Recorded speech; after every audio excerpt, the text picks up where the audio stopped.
Welcome everyone to Vested Interest. This is Shane back again for another stock pick of the day. It is December 8th. It is a Thursday, so that means the last stock pick of the day video for the week. I never do them on Fridays because the market is not open Saturday. At least if I do them Monday through Thursday, the stocks that have pulled back on the day or that we're taking a look at that are potentially down and showing value, you can look at the next trading day. But again, if we do one on Friday, you wouldn't be able to do that. So I do not do stock pick of the day videos on Friday. Sometimes I'll put out other videos like the dividends I received for the previous month, or a requested video from a subscriber. If you have a portfolio you'd like me to review, I have reviewed one of the subscribers' portfolios on this channel as well. So go ahead and drop a comment down in the chat if you want me to look at a stock, or if you want me to review your portfolio, I can fit that in. And then on Sunday, every Sunday, come on back and join me for the portfolio update. Look at all the activity in the portfolio for the week, stocks I've bought, stocks I've sold, if I've sold any. Those are usually few and far between, but also dividends that were paid out and how that impacted my passive income from the dividends received. So again, hit that subscribe button, hit the notification bell so you're notified whenever any of those future videos drop, and join me on this journey to financial freedom, and I will see you in those other videos. But back to today's video, we are going to be taking a look at Polaris, right? Kicking butt and taking names. Let's jump in and look at the video and see if they really are kicking butt and taking names. So about Polaris, since 1954, Polaris has proudly defined, redefined, and then raised the bar again for the power sports industry. It is reflected in the innovation we bring to the products we design and experiences we create for all those who play, work, and think outside. At Polaris, we take great pride in our history as a category pioneer and current position as a global industry leader. That's right, a global company here that's been around since 1954. This would really fall, I believe they are a consumer discretionary, but it could potentially fall in the industrial space. But we'll look at, so I did not look that up beforehand, so if anyone knows if they are out of the industrial space or consumer discretionary, and I really believe it's consumer discretionary, drop a comment down below and let me know for sure. You can learn more about them from www.polaris.com. I pulled this information here about Polaris and some of the brands that they have, right? The Razor, Sports Side-by-Side, the Ranger, the general recreational utility vehicle, motorcycles, snowmobiles. We're getting into snowmobile season up here where I'm at. Sportsman, my dad actually had a Sportsman 500 back in the 90s. I think he still has it, actually. So I am familiar with the company and don't mind their brands. You know, side-by-side commercial, if you were in the construction industry, a lot of bigger sites have these. Even farmers use them for getting around, ranchers and that sort of thing.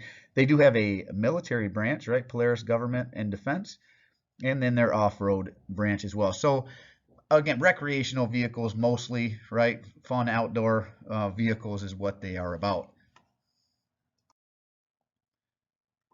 Now that we've looked at the company a little bit, today Polaris Inc, ticker PII, was down 2.74%. That is why we're looking at them. Pulled back considerably on the day compared to the rest of the market. Closed the day at $105.17.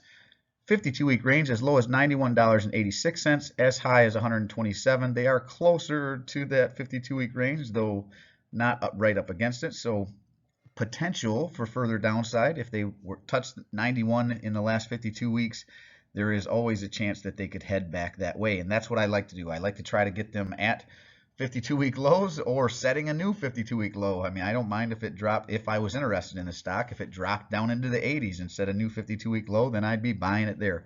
If you've done the research and are buying stocks and growing companies with growing free cash flow that covers the dividends, and nothing has changed about the fundamentals of the company, you should not be scared off from buying it when the stock goes lower or becomes cheaper. If the fundamentals change, you know, revenue changes, they're hit with an unexpected lawsuit, they might have to pay out something like that, then you might want to reconsider. But if all the fundamentals are the same and you had it at $105, let's say where it currently is now, and it dropped back to $91, and if you were buying it at $105, nothing's changed, you should want to buy it at $91.86. But make sure that you are buying good growing companies with plenty of free cash flow that covers the dividend. Average volume 615,000 a day was 864. market cap of 6.095 billion, a beta of 1.53. So definitely more volatile than the overall market. You can clearly see that volatility throughout the day. A PE ratio of 12.9, that is not terrible, but I would have to look at this particular sector to see how that ranks among its peers. Earnings per share is $8.15. That is nice, and their next earnings date will be between January 23rd and January 27th. Forward dividend is $2.56. I believe they are a quarterly payer. We will see that here in a minute. And they have a pretty nice dividend yield, 2.37%. Ex-dividend date was November 30th, so you've missed the last one. You would not get the next dividend if you bought them now. And the one-year target estimate, at least according to Yahoo Finance, is $113.36. We will jump over now to stockanalysis.com, and I'm not affiliated with Yahoo Finance or stockanalysis.com, just two sites I like to go to for information. They are not the only sites I like to go to for information, but I always recommend you going to at least two sites to make sure that the information that you are getting is accurate, and we will see why I recommend that here in a moment. But for now, let's jump over to stockanalysis.com, and the 19 stock analysts that have taken a look at this, they call it a consensus buy. But I will say they have a low estimate of $81.81, and that would be a new 52-week low compared to the chart we saw from Yahoo Finance there, and that would be a 22.17% decline. And if this is out of the consumer discretionary, which I'm pretty sure it is, that it really makes sense why they have a low estimate here like this, because what's going to happen if things get worse, if the market gets worse, people will put off purchases like a new utility vehicle, like a new snowmobile or four-wheeler or something like that. So that their bottom line could be hurt by slow or no growth in their sales over the next year or two if the market does get worse. So I could see why some analysts might have a low, and this one might be one if you're interested in to put on the watch list and see if it does go lower, because obviously we want to pick up these shares in great companies at the lowest possible price with higher dividend yields, with higher future potential returns, and pick up more shares for lower prices, which gives us more bang for our buck, right? They have an average estimate of $115.19, which would be a 9.58% increase. And if it happened to hit their high of $173.25, that would be a 64.81% increase. So that is what stockanalysis.com thinks about it. Again, a buy, but pretty close to the hold, and with a low estimate of 81.81, might be worth throwing on the watch list, just saying. And here we usually look at if I have a position and some other information. I do not have a position in Polaris. It's not really one even on my watch list. It's pretty cyclical, and I've got some other stocks that I'm trying to build out right now. But they say it has a 45.10% payout ratio. Now this says dividend growth of negative 18.73, but whenever I looked, they are growing. 2020, it was 62 cents. 2021, 63 cents. 2022, 64 cents. So they are growing their dividend. So as I said, I always like to look at more than one location for information. I jumped over to Seeking Alpha, and what I did see was their dividend growth, their 5-year CAGR is 1.99%. So you can see they're growing, but slowly, but there is growth. So this is actually wrong, which again, that's why I always recommend going to more than one site. You know, Yahoo Finance is one that I like.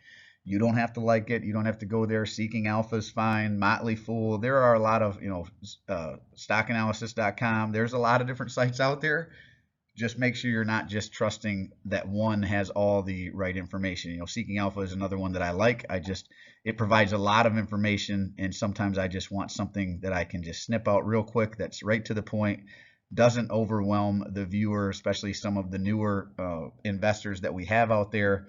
I want to present the data in a way that's easily digestible and can help get some of the newer investors comfortable with investing and seeing this data and then starting to understand it. That is the idea behind my presentation style for those who are not aware.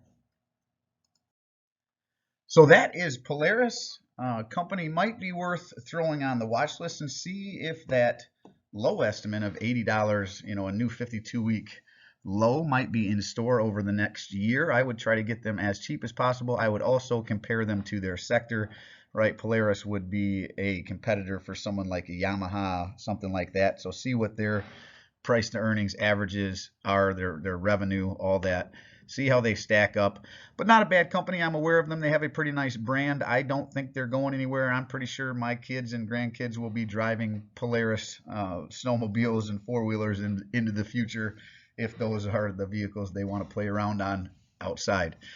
All right, as always, appreciate you stopping by. If you haven't done so already, don't forget to show me some love. Hit that thumbs up, ring the notification bell. Most importantly, subscribe to the channel. Drop a comment down below. Let me know what you think of Polaris.